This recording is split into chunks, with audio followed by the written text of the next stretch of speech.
منبر رسول پر جلوہ افروز علماء اکرام و حاضرین مجلس، السلام علیکم ورحمۃ اللہ وبرکاتہ۔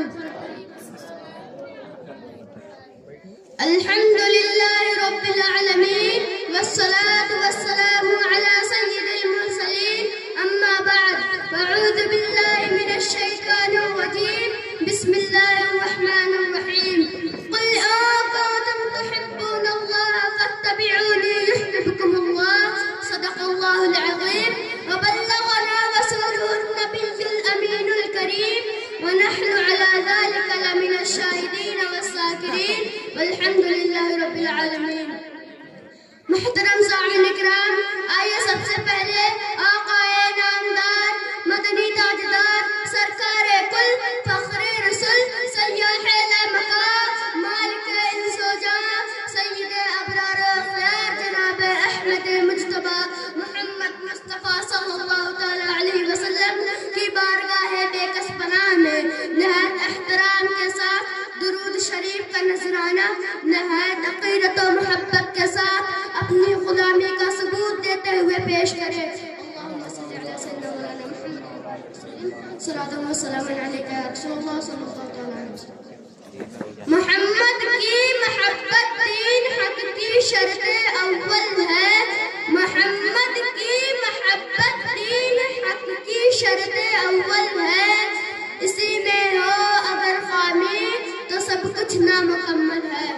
محترم سامعین اکرام، ابھی میں نے اس آیت کریمہ کی تلاوت کا شرف حاصل کیا ہے۔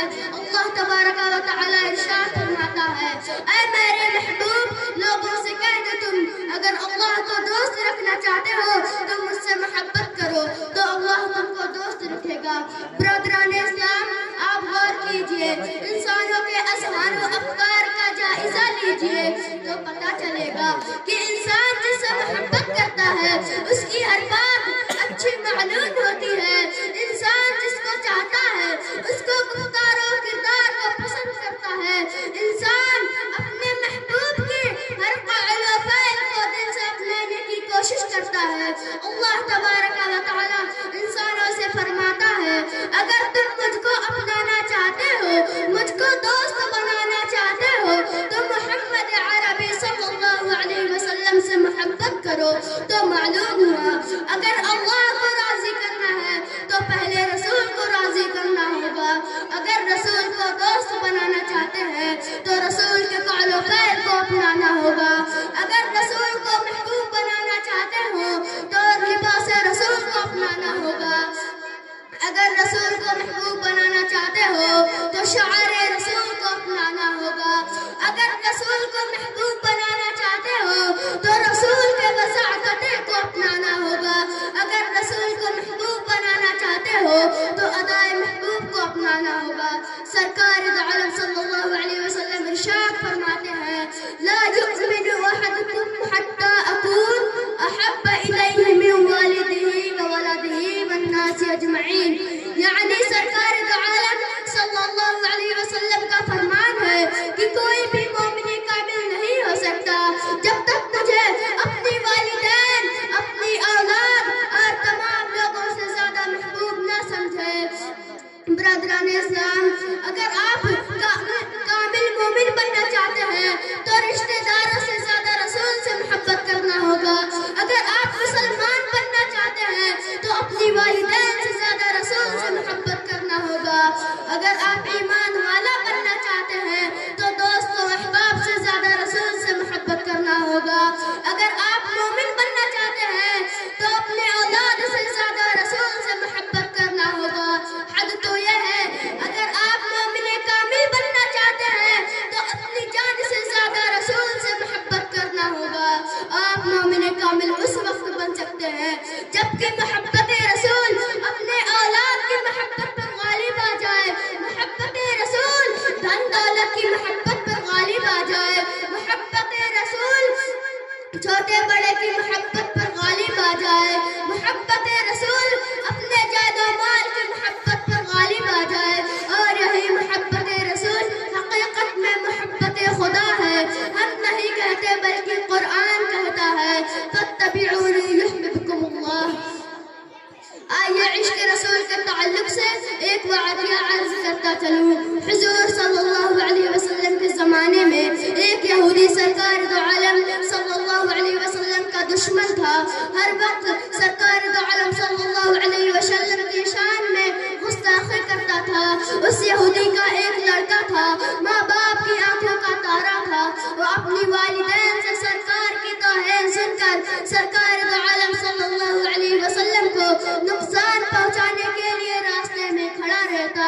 ایک دن مدینہ منورہ کے راستے سے سرکار دو عالم صلی اللہ علیہ وسلم تشریف لے جا رہے تھے.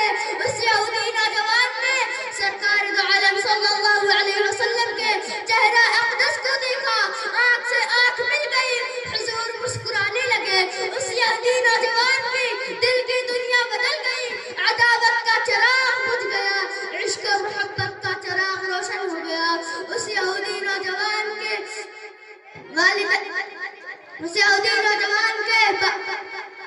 اس کے دل میں اپنی والدین کی محبت اور رسول کی محبت کے درمیان جنگ شروع ہو گئی. آخر محبت رسول غالب آ گئے. جب گھر میں سرکار دو عالم صلی اللہ علیہ وسلم کی یاد آتی تو مسجد نبوی کے پاس کچھ بہانے بنا کر ٹہلنے لگتا. ایک بار دیکھ لینے کے بعد کسی بیمار کی طرح گھر واپس ہوتا. اس طرح عشق رسول پہ بیمار پڑ گیا. اس کے والدین بہت علاج کرائے لیکن کچھ فائدہ حاصل نہیں ہو رہا تھا. وہ خوبصورت نوجوان کمزور ہو گیا، آواز باریک ہو گئی، پیر ٹھنڈے ہو گئے. اس یہودی نوجوان کے باپ نے شفقت سے سر پہ ہاتھ پھیرتے ہوئے کہا، اے میرے لال، اگر کوئی آخری تمنا ہو تو بولو.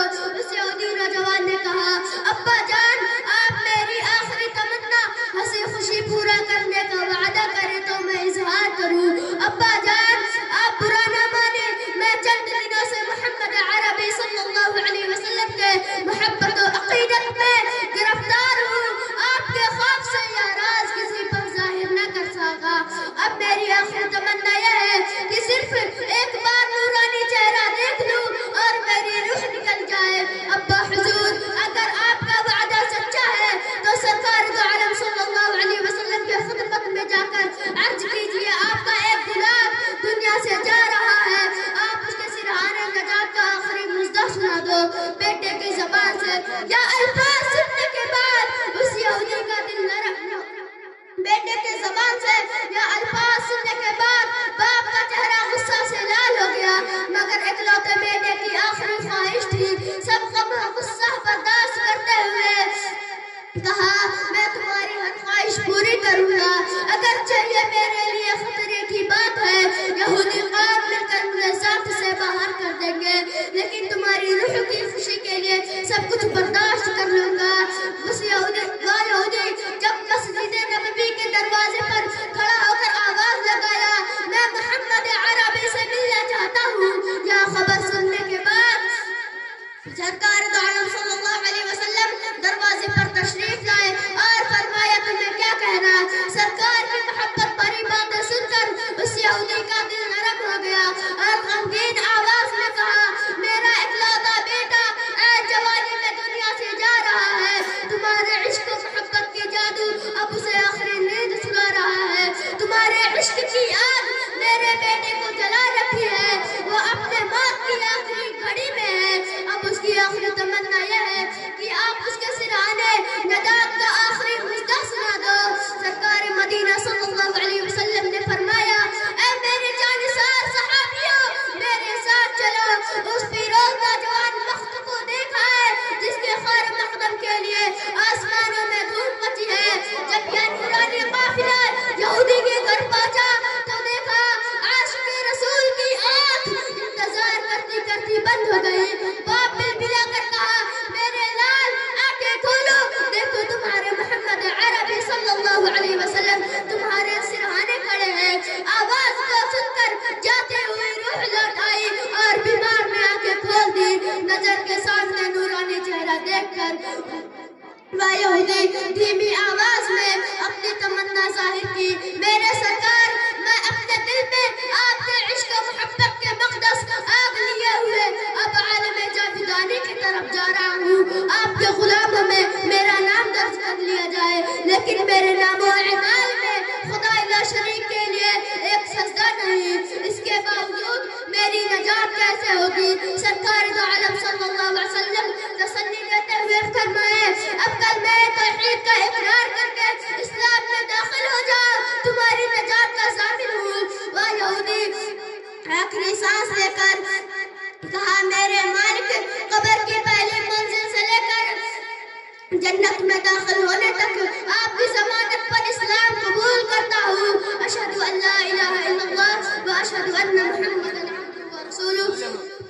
اس کلمہ طیبہ کے ساتھ اس یہودی کا روح نکل گیا۔